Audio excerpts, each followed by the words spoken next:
오늘은 많은 분들이 제 영상을 통해서 이제 부자가 되기 위한 방법을 어떻게 세팅해야 되는지, 그리고 어떤 생각들을 좀 하면 좋은지에 대한 부분들을 좀 말씀드려 보도록 하겠습니다.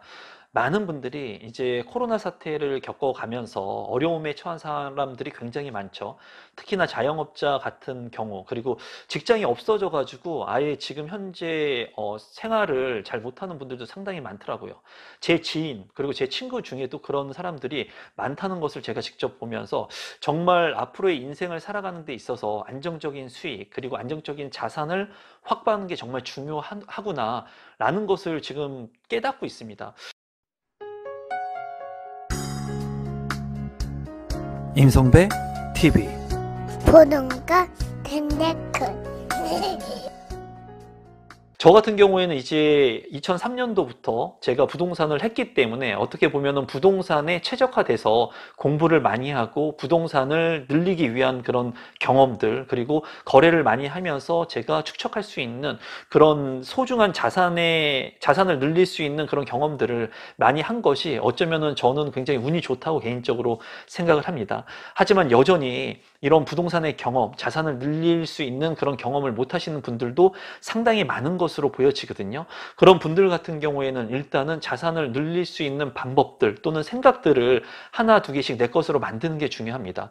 그래서 오늘은 제가 한 가지 사례를 좀 말씀드리고 싶은데, 많은 분들이 이제 직장 생활을 하는 것보다 사업을 하는 게 좋다, 창업을 해야 된다, 그리고 지금 현재는 창업을 하는 것이 돈을 많이 벌 수 있다, 이런 얘기들을 많이 해요. 그리고 창업을 할 수 있는 것들이 많죠. 무자본 창업도 굉장히 많습니다. 그래서 내 자본이 들이지 않고 돈을 벌 수 있는 그런 시스템들을 만들 수 있는 것들도 상당히 많죠. 유튜브를 통해서, 다른 여러 유튜브를 통해서도 그런 방법들은 많이 나와 있어요. 그런데 정말 중요한 것은 이런 사람들이 이제 사업을 하면서 사업을 확장하게 됩니다. 제가 알고 있는 지인 같은 경우에도 이제 핸드폰 케이스를 파는 그런 사업을 했어요. 그런데 굉장히 그게 잘 돼가지고 상가들을 많이 확장해가지고 이제 오프라인과 온라인으로 수익을 많이 창출했습니다. 그런데 이게 사업이 잘 되다 보니까 일부 돈을 벌게 되면은 많은 사업가들 그리고 창업을 하시는 분들이 내가 100%의 돈을 벌면 거의 대부분 이 돈을 이제 사업을 하는데 재투자를 합니다. 확장하기 위해서죠. 그리고 내가 진행하고 있는 이 사업체가 잘 안 될 수도 있으니까 포트폴리오를, 사업체를 이렇게 다각화해가지고 연장을 하려고 하는 생각들을 많이 하세요. 그게 나쁜 건 아니죠. 현명한 방법 중에 하나라고 생각을 합니다. 그런데 이런 사업체를 확장을 하면서 어떻게 확장을 했냐면, 내가 가지고 있는 이 핸드폰 케이스의 장사가 잘 되니까 핵심적인 입지에서 오프라인 매장을 더 하고 싶은 거예요. 그래서 이 오프라인 매장을 더 늘렸습니다. 핵심 상권, 여러분들이 얘기만 하면 알 수 있는 그런 핵심 상권의 상가를 임차해가지고 이런 사업체들 늘렸어요. 이런 사업체를 늘린 곳들의 권리금이라든가 또는 운영비 그리고 인건비, 이런 것들이 상당히 많이 책정이 됐겠죠. 그래서 이제 5개, 4개까지 이 사업체를 늘리게 됩니다. 늘리면서 정말 현금을 통해 가지고 수익을 굉장히 많이 벌었습니다. 근데 중요한 것은 뭐냐면, 이 코로나 사태가 오면서 이제는 생각했던 것보다 수익이 많이 현저하게 줄어들었다는 거예요. 많은 유동인구가 있는 곳에서 오프라인에서 매장을 통해 가지고 이 수익 창출이 일어나야 되는데, 팬데믹 사태로 인해 가지고 사람들이 많이 다니지 않고, 그리고 상권이 형성됐던 것들이 죽다 보니까 내가 많은 권리금을 주고 그러한 상가들에 들어갔는데도 불구하고 그만큼의 수익 창출이 되지 않으니까 이제 마이너스, 손실, 적자가 발생을 하게 된 거죠.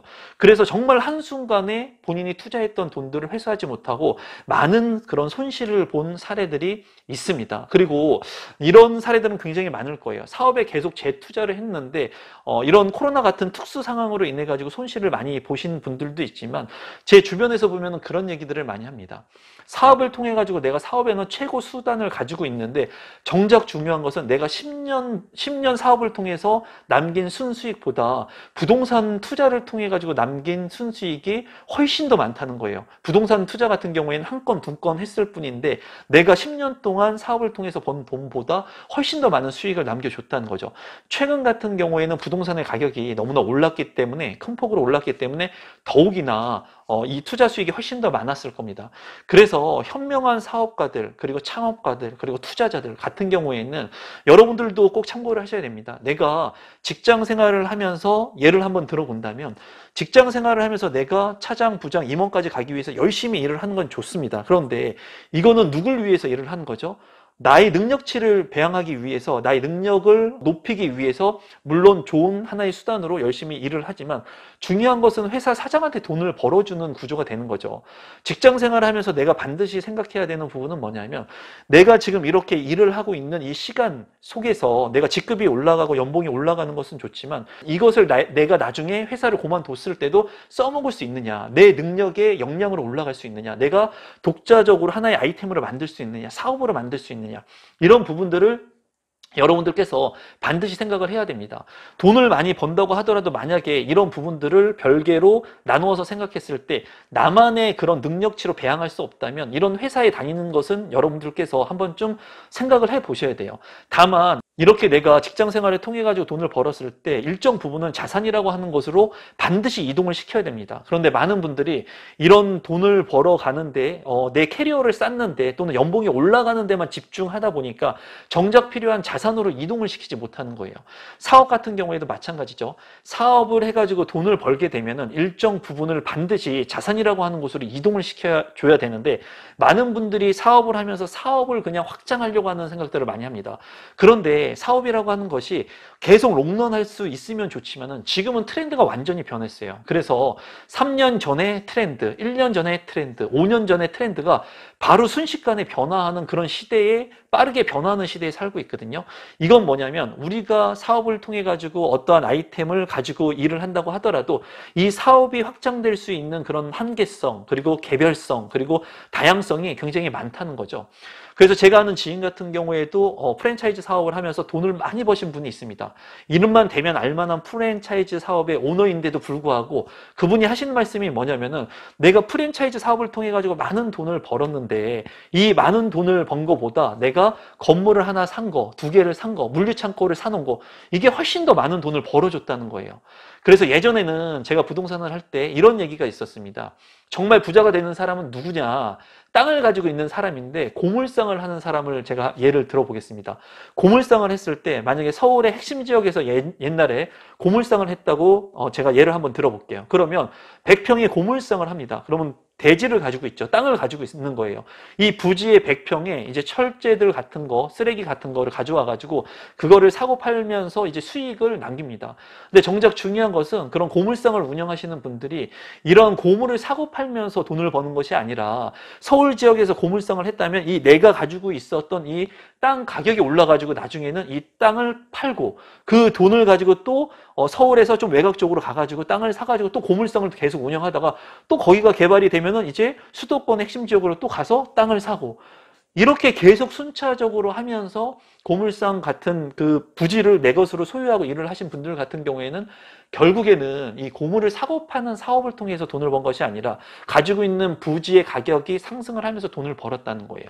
그래서 제가 여러분들한테 말씀드리고 싶은 것은, 땅을 내 것으로 가지고 있으면 부자가 될 수가 있습니다. 이 얘기는 뭐냐면 여러분들한테 땅을 지금 당장 사라는 얘기가 아니에요.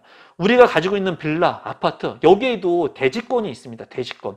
그 얘기는 뭐냐면 내가 살고 있는 이 아파트에도 1평, 2평, 5평의 토지의 지분을 가지고 있다는 거예요. 이거는 서울에 내가 대지권을 가지고 있느냐, 수도권에 가지고 있느냐, 핵심 지역에 가지고 있느냐, 이거에 따라서 내가 토지를 가지고 있는 이 대지를 가지고 있다면 나중에 이 가격이 상승한다는 거죠. 토지의 가격이 떨어졌다는 얘기를 여러분들은 들어보셨어요? 토지의 가격은 계속 올라간다는 거죠. 그렇기 때문에 이런 토지를 갖지 못한다면 최소한의 주택을 소유해가지고 대지권을 가질 수 있는 그런 부분들을 여러분들이 알고 계시고, 이런 대지를 갖기 위한 자산의 규모를 늘리기 위해서 노력을 해야 된다는 거예요. 그래서 제가 말씀드리고 싶은 것은, 만약에 직장 생활을 하거나 사업을 하거나 어떠한 이 업무를 하던 간에 여러분들께서는 반드시 일부는 토지를 살 수 있는, 대지를 가질 수 있는 곳으로 돈을 이동시켜야 된다는 거예요. 그런데도 무주택자 분들 같은 경우에는 여전히 내 집이라고 하는 것을 사면은 대지도 가져올 수가 있고, 일정 부분의 대지권을 가져오니까 토지도 가져올 수가 있고, 그리고 삶의 안정도 유지할 수가 있는데도 불구하고 계속 늘 두려워하신다는 거죠. 왜? 가격이 계속 오르니까 두려워하세요. 앞으로의 아파트 가격은 지금 현재 그 분양한 아파트 같은 경우에는 일부 저도 지금 현재 분양을 받아놓은 아파트가 있는데 그 아파트 같은 경우에는 일부 그 건설 자재 가격이 폭등을 했지만 그 전에 미리 선계약을 해놨기 때문에 이런 자재 가격의 변동성을 크게 받지 않는다고 합니다. 이 얘기는 뭐냐면 내가 한시라도 빨리 아파트를 분양받거나 또는 입지가 좋은 곳의 아파트를 내 것으로 만든다면 여러분들께서 이 안정적인 대지를 확보하면서 자산의 규모가 올라갈 수 있는 그런 시스템을 만들어 두는 거라고 말씀을 드릴 수가 있습니다. 많은 사람들이 여전히 지금도 많이 오른 주택가격으로 보면서 두려워하죠. 그리고 내가 선택하지 못하고 아무것도 하지 못합니다. 그런데 지금 현재 부동산 투자자들, 다주택자분들, 그리고 1주택자분들은 내가 더 좋은 곳으로 주택을 하나 더 사기를 원하고요. 그리고 더 좋은 곳으로 이사 가기를 원하고요. 규제가 아무리 강화되거나 완화되거나 내가 주택을 더 하나 사기를 원하고 세금을 절세해가지고 내가 하나라도 부동산을 더 소유하기를 원해요. 그 이유는 뭐냐면 사업을 해가지고 사업이 만약에 사업만을 확장해가지고 사업이 망하게 되면 끝나는 겁니다. 아예. 끝나는 거지만 그리고 그 노하우는 남을 수 있겠죠. 하지만은 다시 일어서기가 쉽지 않을 수도 있겠죠. 하지만 이 부동산으로 어느 정도 포트폴리오를 만들어 놓으면 부동산이 시간이 지나게 되면 또 일을 해 주는 거예요. 여러분들은 여러분들을 위해서 일해주는 시스템들이 있으신지 한번 생각을 해보시면 좋을 것 같아요. 그래서 많은 분들이 이 본인이 가지고 있는 사업에만 너무 몰두해가지고 거기에만 집중해가지고 올인했을 때는 리스크가 발생할 수 있다는 겁니다. 그래서 그런 얘기가 있죠. 달걀을 한 바구니에 담지 말아라. 왜냐하면 달걀을 한 바구니에 담았다가 떨어뜨리면 모두 깨지게 됩니다. 그렇기 때문에 이 달걀을 좀 나눠서 담는 게 좋다라는 거죠. 그렇게 하기 위해서는 내 역량을 키울 수 있는 사업이라든가 또는 직장이라든가 여기에서 나의 캐리어를 올리는 것은 좋지만은 이런 부분들을 통해 가지고 안정적인 수익, 파이프라인의 자금들이 모여졌을 때는 반드시 내가 자산의 규모를 늘릴 수 있는 곳으로 보내줘야 되고 안정성이 있는 곳으로 보내줘야 되는데 제가 봤을 때는 변동성이 너무나 큰 코인이나 주식보다는 지속해서 계속 오르는 토지에 투자를 하는 것이 가장 현명한 방법이 아닐까라고 생각을 합니다. 이거는 편향적인 생각일 수 있어요. 왜냐하면 제가 주식의 고수, 코인의 고수가 아니다 보니까 제가 오랫동안 경험한 것이 이제 부동산이다 보니까 저 같은 경우에는 부동산에 이렇게 자산을 보내는 겁니다. 여러분들께서는 그게 주식이 됐던 코인이 됐던 저는 상관이 없다고 생각을 해요. 다만 주식이나 코인 이렇게 변동성이 큰 곳에 자산을 보내기 위해서는 여러분들께서 충분한 공부가 돼야 된다고 생각을 합니다. 부동산 같은 경우에도 공부가 필요하지만은 아파트 같은 경우에는 여러분들께서 실거주를 하면서 살 수 있는 입지가 괜찮은 아파트를 분양을 받거나 아니면은 분양 이외에도 구축의 아파트의 핵심적인 입지의 아파트를 내가 미리 사놓게 된다면 그래도 리스크가 적다고 생각을 해요. 그래서 이 영상을 보시는 분들 같은 경우에는 지금 현재 주택가격이 너무나 많이 올랐기 때문에 거의 포기하려고 하시는 분들이 상당히 많은 것 같거든요. 근데 늘 제가 얘기하죠. 주택가격은 늘 비쌌습니다. 늘. 제가 부동산을 하기 전 20년 전에도 늘 비쌌어요. 저희 어머니가 주택을 처음 샀던 수십 년 전에도 주택가격은 늘 비쌌어요. 상상하지 못할 정도의 내가 버는 월급의 몇십 배, 몇백 배였습니다. 그래서 지금 같은 경우에는 이렇게 많은 주택가격이 오르는 것을 보면서 많은 사람들이 내 집 마련을 포기하고 부동산에 대해서 투자하는 것을 두려워하시고 포기하시는 분들이 있는 것 같은데 여전히 지금도 잘 공부하면은 부동산을 통해서 자산의 규모를 늘릴 수 있는 방법이 많이 있습니다. 그리고 지금도 여전히 공시지가 1억 미만의 주택들을 사면서 많은 사람들이 부를 늘리려고 하시는 다주택자분들도 많죠. 물론 이렇게 주택의 가액이 너무나 낮은 것들을 사게 됐을 때는 리스크가 더 많다고 제가 말씀을 드렸어요. 많은 종잣돈을 모은 다음에 여러분들께서 선택하시는 그런 투자가 현명한 투자, 그리고 투자를 작은 것들을 여러 개 하기보다는 그래도 어느 정도의 자금을 확보한 다음에 레버리지를 많이 이용해가지고 많은 돈을 투입했을 때 그래도 내가 최대한의 돈을 투입했을 때의 부동산 투자 리스크는 적다고 제가 말씀을 드렸죠. 그래서 아주 작은 거에만 여러분들이 집중하기보다는 여러분들께서 조금 계획을 잡고 멀리 체계적인 목표를 잡고 하나 두 개씩 행해 가신다면은 부동산을 통해 가지고 자산의 규모를 늘릴 수 있는 기회를 반드시 마련하게 되어 있습니다. 또한 제가 얘기한 대로 소유와 거주를 분리해 가지고도 부동산을 투자할 수 있는 방법들이 충분히 있어요. 그리고 이러한 것들이 꼭 수도권에 국한될 필요는 없다고 생각을 합니다. 하지만은 여러분들께서 기회가 되시면 수도권의 핵심 지역에 그런 투자를 처음 통해 가지고 내 집 마련을 통해 가지고 하시는 것이 가장 현명한 방법이라고 생각을 합니다. 그리고 최근 같은 경우에는 분양가 상한제를 통해 가지고 저렴한 주택들도 많이 나왔죠. 그런 것들을 통해서 운 좋게 내 집 마련을 하신 분들은 정말 한 번에 중산층으로 뛰어넘을 수 있는 그런 경험을 하셨을 겁니다. 예를 들어서 80만 원씩 적금을 12개월, 1년 넣게 되면 960만 원이죠. 1000만 원이 됩니다. 그런데 이 80만 원씩 10년을 적금을 넣어야지 이제 1억이 되는 거예요. 그런데 최근에는 이런 아파트 청약을 통해 가지고 또는 시기를 잘 선정해 가지고 내가 핵심적인 입지 아파트를 최근에 만약에 매입을 했다면, 그리고 실거주를 통해 가지고 두려웠지만 그런 주택들을 내 집 마련하신 분들이라면 3억, 4억, 5억의 시대 차익이 벌써 형성이 됐을 겁니다. 그러면 80만 원씩 30년, 50년의 적금을 넣은 거와 같은 그런 효과를 보는 거거든요. 여기서 중요한 것은 여러분들께서 너무나 그때는 투자하기가 좋았고 지금은 너무 어려운 거 아니에요? 이 얘기는 20년 전에도 있었습니다. 20년 전에 제가 2003년도에 부동산을 할 때도 부동산 끝났다고 그랬어요. 너무 비싸다고 그랬어요. 지금 부동산 투자하면 안 된다고 그랬어요. 그런데 20년이 지난 지금도 똑같은 얘기들이 반복되고 있습니다. 제가 봤을 때는 5년이 지나고 10년이 지나고 20년이 지나도 똑같을 거예요. 지금은 이제 부동산이 끝났다라고 생각하시는 분들은 똑같은 삶을 살고 계실 거고 신세 한탄을 하면서 그렇게 살고 계실 겁니다. 하지만은 자산의 가치, 이득을 보시고 노력해가지고 공부하시고 핵심적인 가치, 입지 아파트들, 그리고 이 토지의 대지권들, 그리고 토지를 소유하신 분들 같은 경우에는 이제 내가 안정적인 삶의 기반을 확정하면서 그리고 더 많은 자산의 규모를 늘리기 위해서 노력할 거라고 생각을 해요. 그래서 지금 현재 많은 분들이 너무나 많이 어려운 상황이다, 힘들다라고 얘기를 하고 있거든요. 그런데 항상 그렇습니다, 여러분. 주식이 폭등하던 시기에도 주식을 통해서 피해를 보시는 분들이 있고요. 주식이 반토막이 나는 상황에서도 주식을 통해 가지고 수익을 많이 나는 사람들이 있거든요.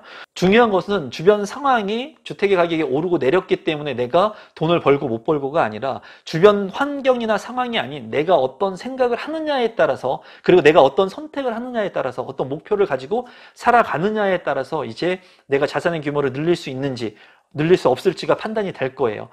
이 영상을 보시는 분들 같은 경우에는 아마 제 영상을 보시면서 꾸준히 할 수 있다, 그리고 기회는 온다, 그리고 생각한 대로 이루어진다, 이러한 생각들을 많이 하신 분들이라고 생각을 합니다. 그래서 앞으로 부동산의 자산의 규모로 늘릴 수 있는 그런 방법들을 많이 생각을 해 보셔야 돼요. 저도 늘 그런 생각들을 하거든요. 수익이 없으면 수익을 늘릴 수 있는 방법에만 집중해서 생각을 해야 돼요. 내가 돈도 없는데, 종잣돈도 없는데, 아무것도 없는데 무슨 자산을 살 수가 있겠습니까? 이거는 초등학교도 안 간 유치원생이 대학교에 문제를 푸는 거와 똑같은 거예요. 그냥 단지 욕심이 있다는 거죠, 사람들은. 내가 자본이 없으면, 돈이 없으면 돈을 벌 수 있는 방법들을 생각을 해봐야 되는 거예요. 어떻게 하면 돈을 벌 수 있는지, 어떻게 하면 종잣돈을 만들 수 있는지를 먼저 집중하셔가지고 내가 나중에 자산의 규모를 늘릴 수 있는 방법으로 가야 되는데, 많은 사람들은 반대로 한다는 거죠. 내가 종잣돈이 없는데도 불구하고 돈을 벌 수 있는 물건들을 검색을 하고 있다는 거예요. 그러고 이 물건들을 보니까는 1억 정도가 필요하다는 거죠. 그런데 정작 필요한 건 내가 1억이 없다라는 거예요. 그래서 나는 포기하겠다라고 생각을 하는 거죠. 순서가 바뀐 거죠. 바뀐 거예요. 왜 이 자산이 될 수 있는 이 물건들을 볼 필요가 없는 거예요, 지금은. 지금은 돈을 모을 수 있는, 수익을 극대화시킬 수 있는, 내가 친구들하고 저녁에 술을 먹는다면 술 안 먹고 그 시간에 투입을 해가지고 내가 돈을 많이 번 사람들은 어떻게 돈을 벌고 어떤 시스템을 만들었는지, 그런 방법들이 수백 가지, 수천 가지가 너무나 많다는 거죠. 거기에서 여러분들하고 맞는 방법들, 그리고 여러분들이 행할 수 있는 것들, 그런 것들을 선택해가지고 돈을 모으고 그 돈을 이제 자산으로 연결을 시키면 되겠죠. 여러분들께서 한번 오늘은 이 영상을 보시고 한번 곰곰이 생각해 보시면 좋을 것 같아요. 여러분들이 지금 현재 상황이 어떻고, 내가 지금 자산으로 돈을 보내기 위해서 충분한 자산을 지금 확보해 놓은 상태인지, 아니면 이 자산을 확보하기 위해서 종잣돈이라고 하는 것을 모아야 하는 상태인지, 이런 부분들을 여러분들께서 좀 참고하시면 좋을 것 같고, 자산의 규모를 늘리기 위해서 내가 그런 타이밍을 잡기 위해서는 공부를 늘 해야 되겠죠. 그리고 제가 말씀드리는 것은 무주택자 분들은 하루라도 빨리 내 집 마련하라고 제가 말씀을 드리죠. 늘 그렇게 말씀을 드립니다. 왜냐하면 타이밍을 잡을 수 없기 때문에. 그런데도 항상 말씀하시는 분들은 그렇죠. 지금은 너무나 주택가격이 많이 올랐다. 그 얘기는 계속 역사의 반복입니다, 여러분. 그래서 오늘은 자산의 규모를 늘리는 방법과 생각에 대해서 좀 제가 가지고 있는 생각들을 공유해 봤습니다. 지금 어려운 상황인 것 같은데, 이렇게 어려운 상황 속에서도 여러분들의 생각이 어떤 생각을 갖고 있느냐에 따라서 이 어려운 환경을 극복할 수가 있거든요. 모든 분들이 이 어려운 환경을 극복할 수 있는 생각을 가지고 하루하루 최선을 다해서 살아가시면 좋을 것 같습니다. 오늘 영상은 이것으로 마무리 짓도록 하겠습니다. 고맙습니다.